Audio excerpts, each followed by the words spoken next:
Indonesia.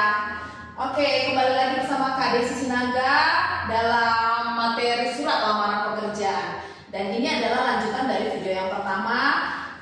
Video pertama tadi sudah membahas tentang pengertian dan ciri dari surat lamaran pekerjaan. Dan sekarang kita akan membahas bagian yang ketiga, yaitu isi atau sistematika surat lamaran pekerjaan.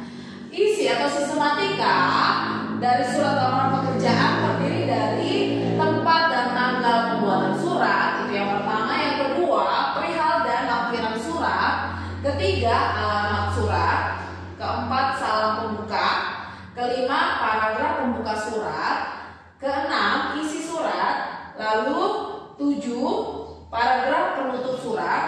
Kedelapan, salam penutup, dan diakhiri atau ditutup dengan tanda tangan dan nama terang dari si pelamar. Oke, kita lanjut ke satu contoh surat lamaran pekerjaan. Oke, bagian yang pertama yaitu tempat dan tanggal pembuatan surat.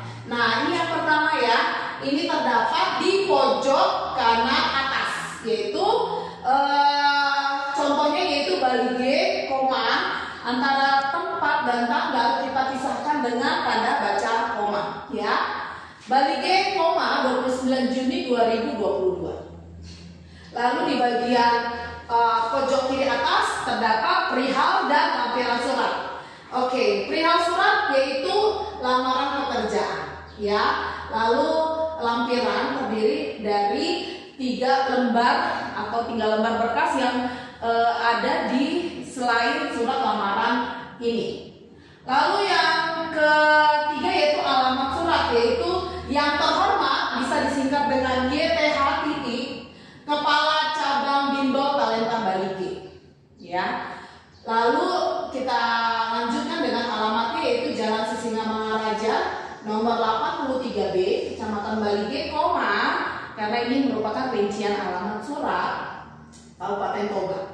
Oke, seperti sudah dipelajari di materi yang sebelumnya bahwa tanda koma pun digunakan untuk rincian alamat.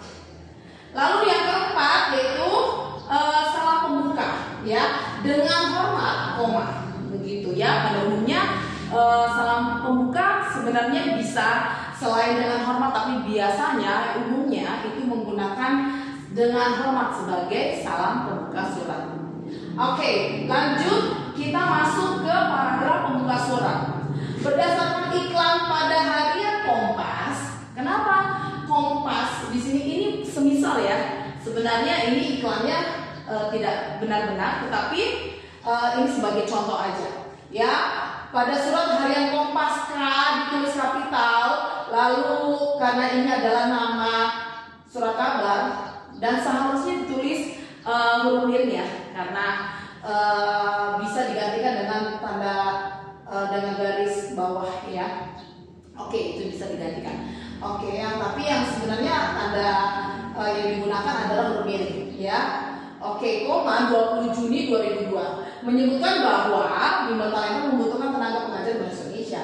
Melalui surat lamaran ini, koma, saya bermaksud untuk mengisi lowongan sebagai pengajar bahasa Indonesia. Adapun data pribadi saya sebagai berikut. Oke, di sini kita masukkan atau kita tulis tentang pemberian surat, yaitu rincian identitas dari si pelamar. Oke, lanjut kita masuk ke bagian lampiran, yaitu sebagai bahan pertimbangan saya turut melampirkan gitu ya, fotokopi ijazah 1 lembar, fotokopi KTP 1 lembar, daftar riwayat hidup 1 lembar.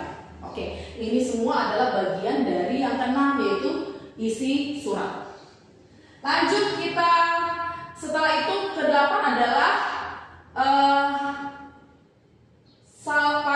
kita masuk ke bagian 7, yaitu paragraf penutup surat. Demikian surat lamaran ini saya buat sebenar-benarnya atas perhatian Bapak garis miring Ibu. Ini adalah sapaan ya, sapaan kekerabatan langsung, maka dia harus ditulis kapital. Saya mengucapkan terima kasih.